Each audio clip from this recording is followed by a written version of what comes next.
Okay, hello everyone. Welcome to the 32nd Annual Edith House Lecturer at the University of Georgia School of Law.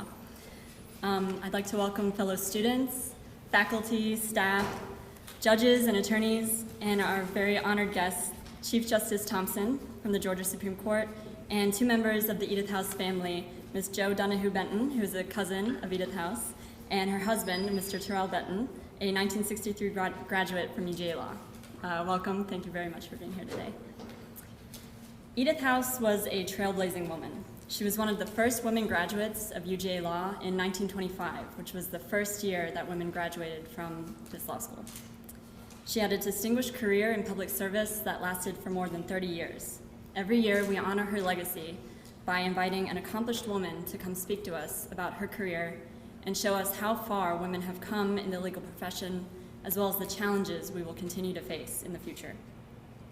Today, I am honored to welcome Ms. Teresa Roseborough, a woman who truly embodies the spirit of Edith House.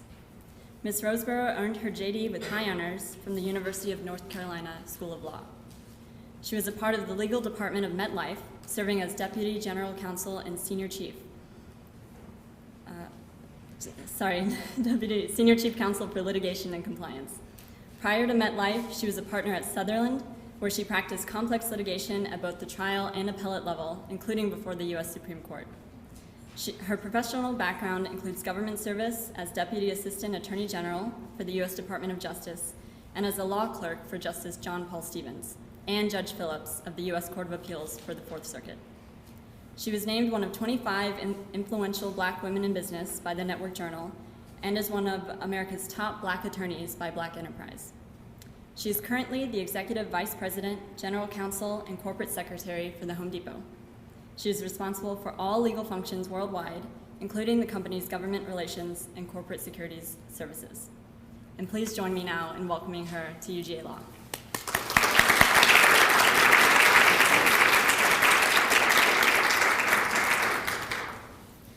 Thank you very much, Kelly. That was very gracious of you. Good afternoon, everybody. Thank you so much for coming. It's a distinct honor to be here today and to have the opportunity to join in the celebration of Edith House. It's remarkable to read about a woman who went to law school and graduated first in her class in 1925. So talk about knocking down walls. Not only one of two women to graduate from the law school in its first class, but also to leave as its co-valedictorian. When she was asked about her success in graduating from law school, she said, "Technically speaking, I was not the first woman law graduate. If they handed out degrees alphabetically at graduation, then my friend Gussie Brooks received hers first. I did graduate with honors, and if those degrees were bestowed first, then I beat her by a few minutes. I don't mean to be splitting hairs, a common weakness of us lawyers, but I don't want to claim or be accorded a status to which I am not entitled." Despite her residence about being named the first woman graduate of the School of Law, without any doubt, she became Florida's first woman U.S. attorney, a role in which she served after more than 35 years as an assistant U.S. attorney in the Southern District of Florida. So it's a great honor to be here celebrating a woman who gave so much of her life and her career to the service of our country. And it's a particular honor also to be amongst the ranks of the other 29 women that you've invited to speak to you on this occasion. It's a great privilege to be included in that group. I want to thank the officers of the Women in Law Association for selecting me. Dean Brown, thank you for being here. Professor Thompson, a dear friend, thank you for being here. And Mr. Chief Justice, I'm especially honored that you're with us today. Thank you so much. Your presence means a lot to the students and says a lot about the continuing importance of legal education in Georgia to our courts, and that's a great message to deliver. Thank you. I want to begin after that great introduction with some disclosures. As you know, disclosures are critical to all corporate attorneys. And first I have to disclose that I am here in my personal capacity and that my remarks don't reflect the views of the Home Depot. I do strive to make the world safe for power tools, though, so if you need any power tools, you can talk to me afterwards. So a few disclosures about who I am as opposed to about what I have done. So you don't get ice cream. They're up on the screen, but before you don't get ice cream, let me share a few with you. I do not cook. I cannot sing. It sometimes takes me hours to decide what to wear. My weight fluctuates madly, and I'm always just a few drops of rain away from a bad hair day. I play golf happily but badly. I am a geek. I love the law, and I absolutely love being a lawyer. I wear pantyhose virtually every day because I'm too self-conscious to walk around with bare legs. I coo over babies and other people's kids, and in my early career, I spent a lot of time wearing ties and paisley belts in my efforts to fit in. I grew up in Girl Scouting, and I still believe in the Girl Scout promise and laws. As you can tell from this photo, my mother believed in ironing everything that could be laid flat, including hair. I went to a Catholic high school, and I was assured on 2 occasions by Sister James Marie that it was unfortunate, but I clearly was not going to heaven. My favorite kitchen appliance? The telephone. And I have a great guilty enjoyment of romance novels. I've read 50 Shades of Grey, but we'll discuss that later. I have broken almost every rule in the book on how women should achieve professional success. I have cried at work. I smile a lot, and I hug the people I work with. I've ensured that the people I work with know my daughter, my husband, and my mother well. I interrupt meetings to take calls from my daughter, Courtney, and to answer her texts. I talk about work at home and about home at work. I've had amazing jobs, but I've turned down promotions and even better jobs because of the impact they would have had on my family. I believe in persistent, positive engagement and that kindness is a business imperative. I have a great supportive husband, but I am the primary caretaker and caregiver in our family. I procrastinate. I'm blessed with a daughter who is healthy and smart and speaks her mind and always acts. This is a letter that Courtney wrote to me when she was 7 or 8 years old, and it conveys a stunning but a true indictment. Mommy, dear Mommy, I feel like we never get to spend any time together. We have a Monopoly game that we bought in August, and it has still not been open because you never have enough time to do stuff like that. Please help me try to solve this problem. That's what I've gotten from her since the age of 7. Fortunately, that same child, a couple of years later, wrote this letter. Happy Mother's Day. I love you so much. You're the bestest mommy in the whole wide world. I hope you have a great rest of your day. Courtney Grace. Testament that my working every day did not prevent me from being the bestest mommy in the whole wide world. That's something I've had to struggle to remember, that it is time that is important to our children, not money. The worst day I've ever had in my professional life was a day when a fellow woman colleague took my head off, and I deserved it. I talk to my mother virtually every day. From Courtney's birth to age 3, my mother lived with us and made a lot of things possible for me that would not have been possible without her. Allow me to pause for a moment and introduce my mother to you. She's here in the audience with us, Ethel Wynn. Mother, wave. My mother spent her professional career as a nurse with the Veterans Administration Hospital in Memphis, Tennessee, caring for veterans with spinal cord injuries. Her career spanned some 35 years, and she took a 10-year hiatus to raise me, my brother, and my sister. She shared with me once that when she graduated from high school, she thought she had 2 career paths available to her, to be a teacher or to be a nurse. She chose nursing and embarked on a career that she says is the one that she would have chosen had she had the choice of thousands. It was her calling. And besides the importance of ironing, she has taught me and my brother and sister to cherish our professions, to pursue excellence in all things, and to find strength in nurturing and caring for others. Thanks, Mother. And she does prefer Mother to Mommy. I do not curse. I love being a mother. I don't always make my bed, and I end almost every day yearning for more time to read, to relax, exercise, spend time with my friends, go to the movies, pray, do public service, and be with my family. I love Courtney desperately, but I've not always been there when she needed me. And I've not always been when my clients wanted me to be either. My life is not magical. Yet, By most lights, I am happy and professionally successful. How could such a thing happen? Well, according to some, it couldn't. Anne Marie Slaughter wrote a now famous article that appeared in the summer of 2012 in the Atlantic magazine called "Why Women Can't Have It All." It bears noting before we go into her thesis that she's not a lightweight.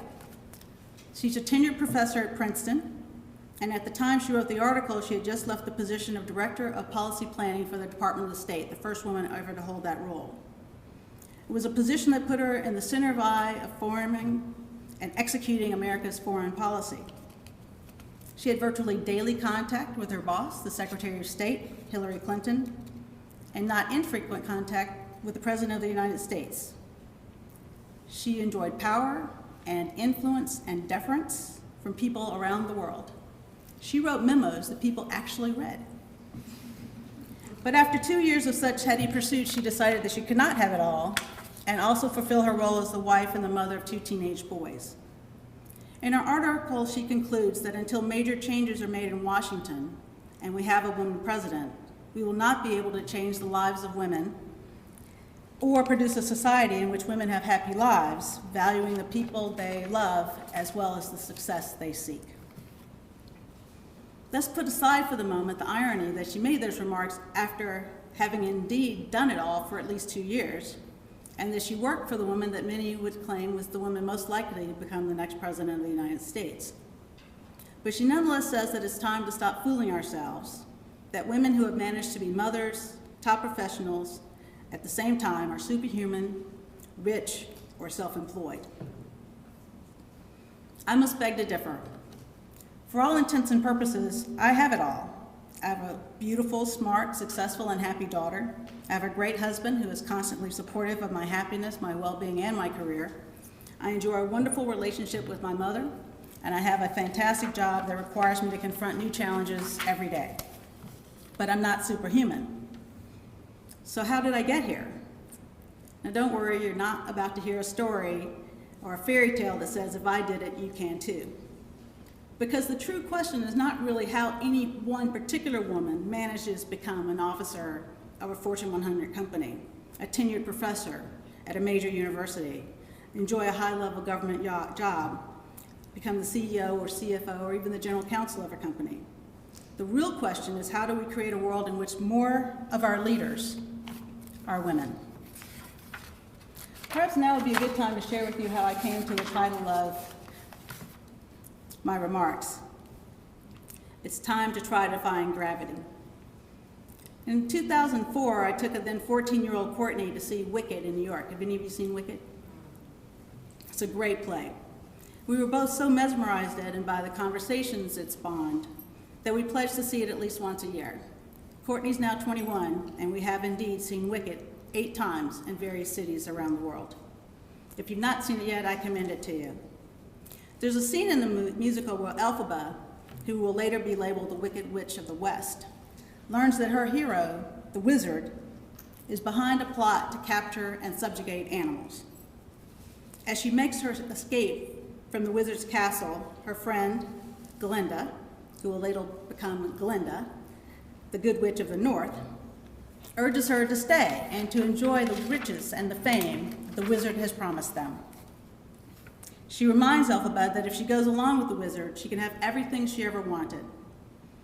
Elphaba, though, is resolute and says she can no longer accept things the way they are, that she must try defying gravity.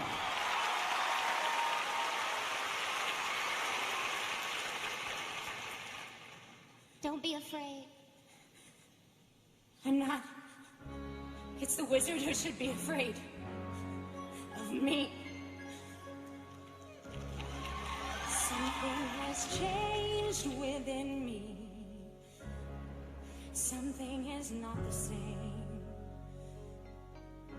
I'm through with playing by the rules of someone else's game. Too late for second guessing. Too late to go back to sleep. It's time to trust my instincts. Close my eyes and leave. It's time to try defying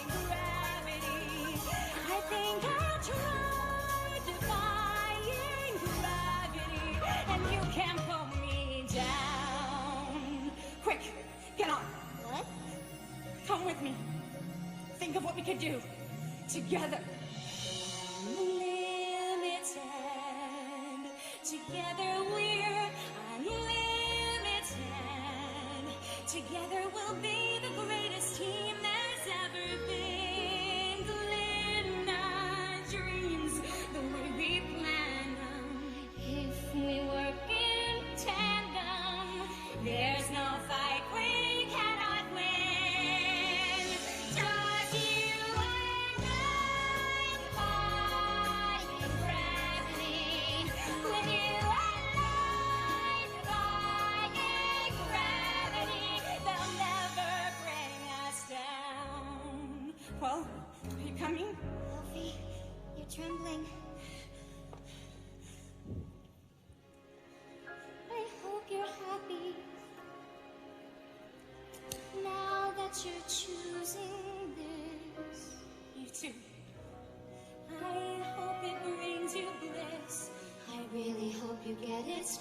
And you don't live to regret it. I hope you're happy in the end. I hope you're happy, my friend. That's it! Don't let her get away! Wait, what are you doing? Let go of me, do you hear? It's not her. She's nothing to do with it. I'm the one you want. It's me. It's me. So if you care to find me, look to the western sky. As someone told me lately, everyone deserves a chance to fly. And if I'm flying solo, at least I'm flying free. To those who ground me, take a message back from me. Tell them how I am defying gravity. I'm flying high, defying gravity. And soon I'll match them in renown. And nobody in all of Oz, no wizard that there is or was, is ever gonna bring me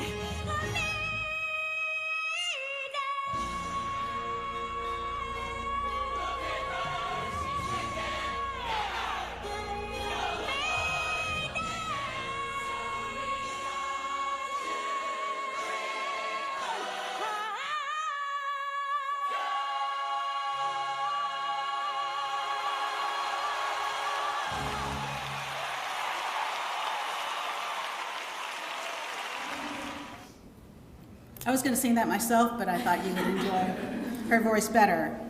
But it is an important message. She's through with playing by the rules of someone else's game, tired of second-guessing herself, too late to go back, and it's time to trust her instincts, close her eyes, and leap, and try defying gravity. In this room, we shouldn't hesitate to acknowledge that all of us have in some ways defied gravity to get to where we are. We have similar stories of education, hard work, and a desire to lead. Each of you has given a lot to get where you are, and know, as I do, that women face special challenges and that professional women are climbing a hill that has not yet been crested. We need more women in leadership, and there are serious barriers to making that a reality. Some are simply the nature of the beast, and the same for men or women. Others, though, are not, and while perhaps not wholly unique to women, are visited disproportionately on women. Luckily, I believe that women have special gifts and that there is some low-hanging fruit in our world. We can make things better for each other, for our schools, for our organizations, for our companies, and for our daughters. If we take the time to trust our instincts, close our eyes, and leap. In this room, we're also united because we have chosen the law, most of us, as our career. My daughter would say that we are idiots. Most of us have already accepted lives that have bottomless pit activities that don't know the boundaries of time. They are being a mother or a father, a daughter or a son, a wife or a husband or partner, a sister or a brother or a caretaker. On top of all of these activities, we have chosen a profession that is difficult, that's hard, that is largely executed at the behest of others. And we've chosen a career that's inordinately sensitive to time. Time is largely the way in which lawyers are paid in society, and it's largely the way in which lawyers measure and augment their skills and their success. Third-year associates are more highly valued than second-year associates, and you can see a measurable difference in their skills and abilities, just as I'm sure the third-year students among you would say that you are a better student today than you were as a first-year student. We have chosen this path, and we want its challenges as well as its rewards. And we also want to be mothers and fathers and daughters and sons and caregivers, activities that will also benefit from as much time as we can give them. We've chosen these time-eating careers, but time is the gift we most want to give our children, our partners, and parents, and the others we love. To challenge those barriers, we have to have the audacity to be daredevils and to include in our ambitions the desire to change the world, to make a smoother path for ourselves and for those who will follow us. And to do so, we're going to have to break a few rules. I believe that we can challenge ourselves to do things differently and to escape what Einstein calls the insanity of doing the same things over and over again and hoping for a different result. Allow me to humbly suggest a few ways that we might approach defying gravity. The first is don't accept that the way things are is the way that they have to be. We have to do things differently. We may not know what has to be different, but we have to have the courage to try things to see what works, to find out what buttons we can push to get to a different result. We have to visualize what it would be like in our organizations, in our institutions, in our workplaces, in our courts and others if more of the leaders of those institutions were women. How would meetings be conducted? When and where would they be conducted?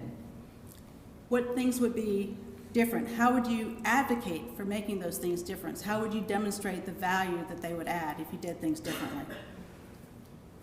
How can we create and test and learn in environments that produce more leaders?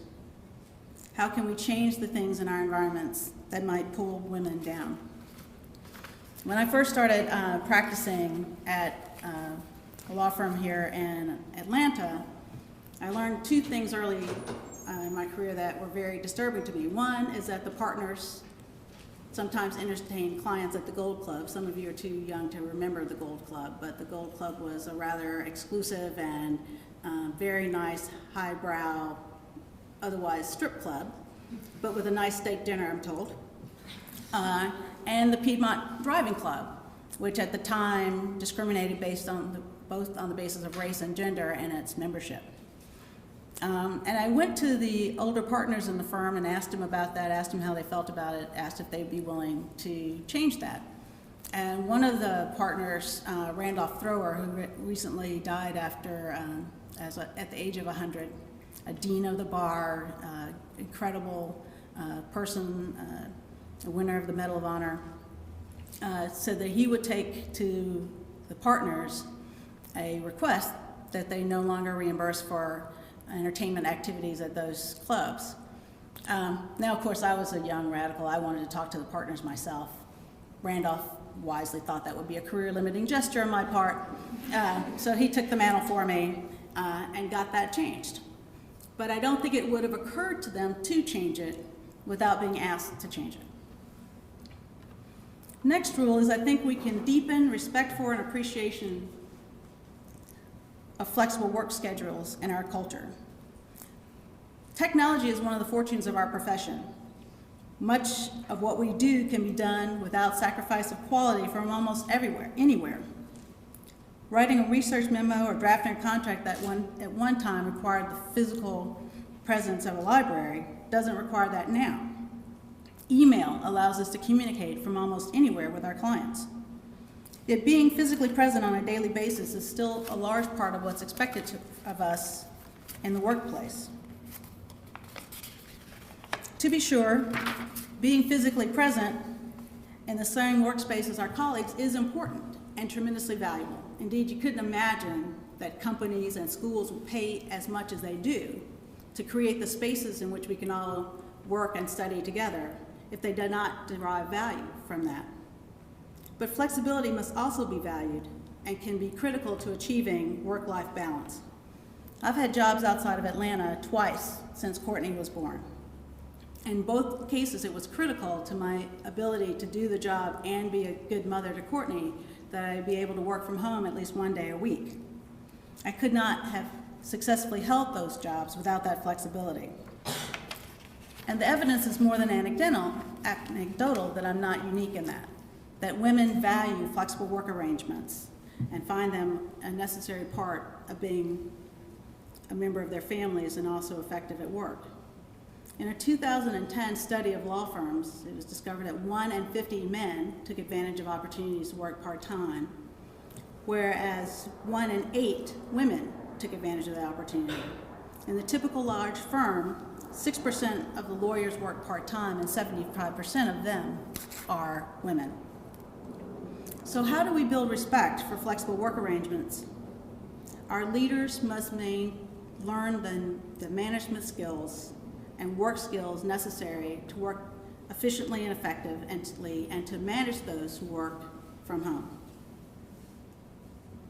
In my former job at MetLife, I encountered a number of direct reports who worked very, very long hours, and they, by example and by word, required that their direct reports work long hours.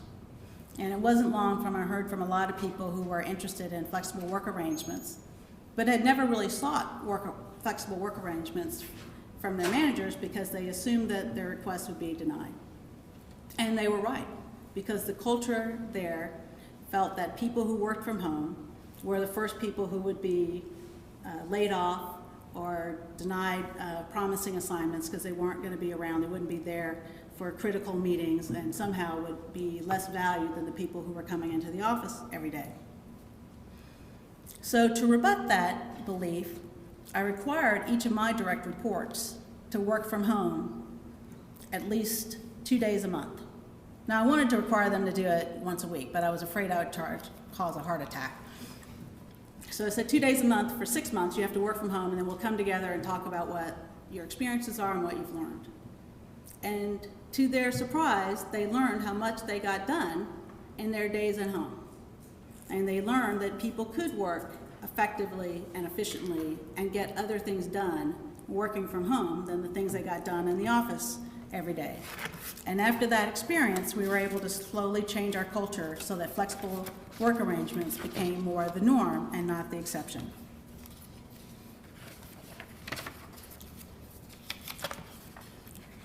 I think another rule that we have to change is we have become advocates for the women in our workplaces.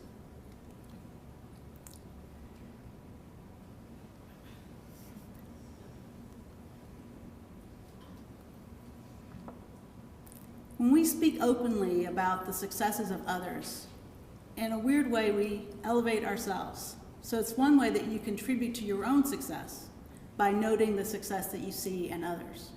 But we also improve the environment by making sure that people take note of leadership qualities and attributes that might be hidden from them or that might not be as apparent as the ones that are more traditional to ones who watch a lot of General Patton movies. So when we salute each other's styles, when we sing out each other's effectiveness, when we draw attention to the qualities that make women in particular good leaders in our office environments and other work environments, then we make it easier for them to be successful, and we make it easier for others to see the attributes of qualities in women that drive success. Albert Einstein said, "Everybody is a genius, but if you judge a fish by its ability to climb a tree, it would live its life believing it is stupid." Part of our job is to make sure that people understand how fish are successful and don't make them climb trees.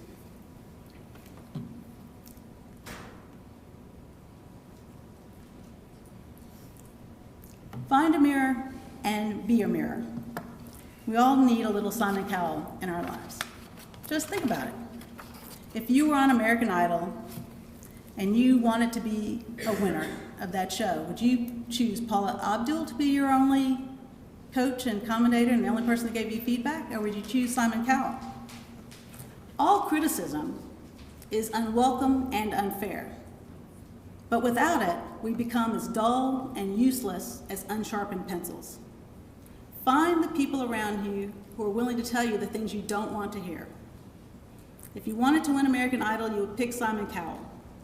Paula would tell you that you're great, and she would probably be right. But Simon would tell you how to be better. My daughter was fortunate when she was took the first year at the University of Southern California to have a journalism professor who called her out at class one day and was handing back papers and said, "Courtney, see me after class." And after class, took Courtney into her office, sat her down and said, "You made a B on this paper, and you didn't have to."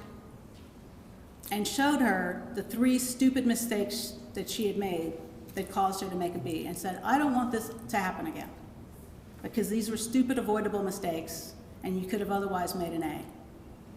That 5 minutes of that professor's time changed Courtney's focus on what she was doing and altered the path of her success in college.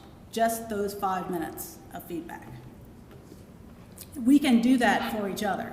We can give each other the feedback that matters, that will actually help us to become better. The last thing is to pursue and achieve your own definition of success. Don't you love that picture? Success for me includes being a successful mother. There's a special intimacy that comes from not just being Courtney's parent, but also her mother, and I claim and I cherish that intimacy. I might have yielded to the demands of the kitchen and used the telephone a little too often to cook with, but I didn't yield on being the one that she wanted to hold her when she didn't feel well. You have to decide what success means for you and aim your life in that direction.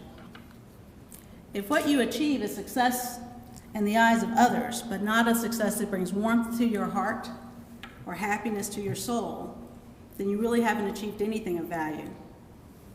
The biggest challenge we face is to live committed lives, to make the lives of our families better, and to leave our communities enriched by our contributions. We are all destined one day to become memories. Let's make those memories count, and let's try to defy gravity. Thank you.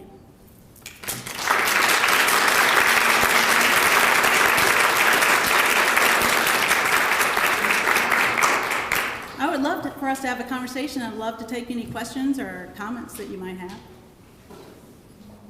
Any thoughts anyone wants to share? I think that the data is very strong, that women in equivalent roles with equivalent experience make 77 to 80% of what their male counterparts make. And I don't think we can ignore that or what might be the causes of that. And I think every work environment has an obligation to seek out what its data is and what the data says about it, and to work honestly against the data. A lot of times we fall in the trap of saying, well, the data says that we only pay women 80% of what we pay men, and that means that we're sexist, and we're not sexist, and therefore the data must be wrong. I don't think that the motivations or the reasons matter once you have the data. Once you have the data, you respond to that. You respond to what it tells you about your environment. If the data may or may not say anything about whether you have a sexist environment or you have a problem, but you, with the way people interact with each other in the workplace, but you certainly have a problem in your pay scale, and you have to figure out how you're going to address and fix that. And we have to make it possible for employers and others to face those kinds of corrective changes without the overhang of saying that they have to identify some malicious motive in order to successfully change that. Because often either there's not an overtly malicious motive or it can't be discerned from present circumstances. Whichever place, I think we have to take us where the data goes. The Equal Pay Act is one way of getting employers to pay more attention to what the data says in their work environments. There are probably others out there too that also need to be tried, and the fact that that's not written in the law doesn't keep, I think, employers from having the obligation to look carefully at the work environment they've created and what the data says about that environment, and try to get to a place where the data says it tells a better story about where they have people work. So I find that in corporations, pretty much the same as in public institutions, there's a desire to be transparent and overtly fair. And one of the challenges that you have in creating flexible and part-time work arrangements is sort of coming up with the boundaries that demonstrate that those programs and policies are being applied in a fair and even-handed way, and that people are getting equivalent opportunities. And a lot of people go to the fail-safe of just having sort of rigid, hardline requirements in order to avoid accusations that they've shown favoritism or some other bad quality in allowing flexible work arrangements. And in the public arena, I think the cost of being seen as perhaps being unfair and not being transparent is probably a little bit higher than it is in a private environment, and that may be one of the reasons why it's a little bit tougher. But the challenge is to not throw out the baby with the bathwater. You know, it is a challenge to make sure whenever you have a policy or procedure that includes flexibility and discretion, that those things are exercised with care and in a way that's even-handed. So the strength of a workplace is shown by its ability to take on the challenge of figuring out how to make sure that happens, rather than saying in a draconian way, the only way we can seek to make this appear fair is to do something that's actually pretty unfair and challenging. And I think those battles are kind of one person at a time. And one of the reasons I wanted to make my direct reports work from home, and I did have to make it a requirement, and I had to ding the ones that didn't do it, because the culture was so strongly that only those present matter, and that if you're not present, you don't matter. And it was only by imposing a rule on that that I could change that and to make it clear that that wasn't going to be the rule going forward. And I think that the one-on-one battles of maybe saying, let's have a pilot, let's have an experiment, let's test this, and putting some controls around it in terms of reporting back, testing the assumption that it produced more efficiency or effectiveness, that it added value to the workplace, is a way to go. Because a lot of times when you apply things across the board, you don't know whether you get your bang for your buck. You don't know whether they actually have caused something measurably better to happen in the environment. But if you take it on as a test and learn challenge, and you say, we will pilot this, we'll experiment with this, we'll study it, we'll see what happens, we'll come back with the results, and then decide whether to do it on a broad spectrum way, you can achieve more success.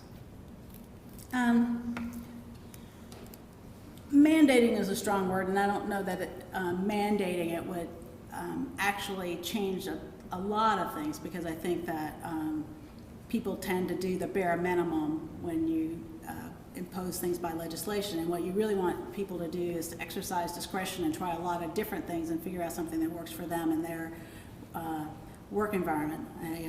One of the things, I'll give you an example, one of the things I encountered when I got to Home Depot, our legal department is about 200 people, but only about a fourth of them are lawyers. The rest are paralegals, claims specialists, legal specialists of various types and backgrounds. And my predecessor had taken a bunch of paralegals who were exempt and made them non-exempt. So a bunch of people who were salaried and changed them to, they were still salaried, but now they were salaried hourly, meaning that they now had to punch a clock. And they were furious about it.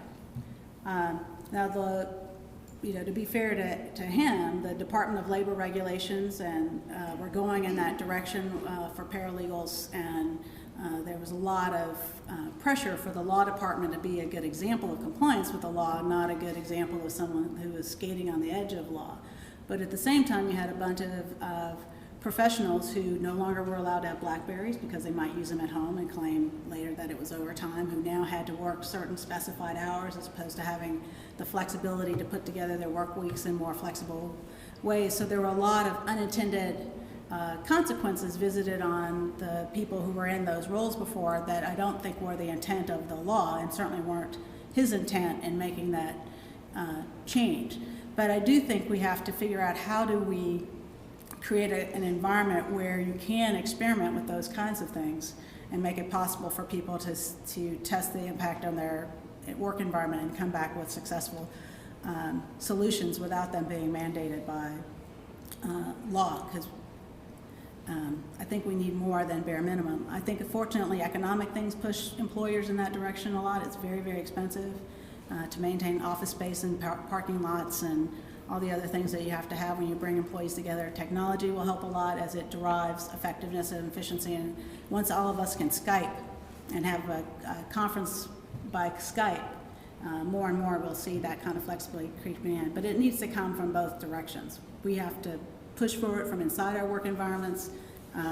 Employers have to get more familiar with it. And unfortunately in law, you guys probably have noticed that the law is particularly resistant to change. You know, legal institutions, this law school, law firms don't budge easily. You know, they're big, massive ships with lots of momentum, so it takes a lot of energy to drive small changes. But that is what will drive change, lots of energy attacking the momentum of the institution, and so that's what we have to apply to it. And I think, you know, again, using the notion of defying gravity, speed and mass matter. And so you can see instances where continuing to push ultimately causes the speed of change to accelerate and grow faster.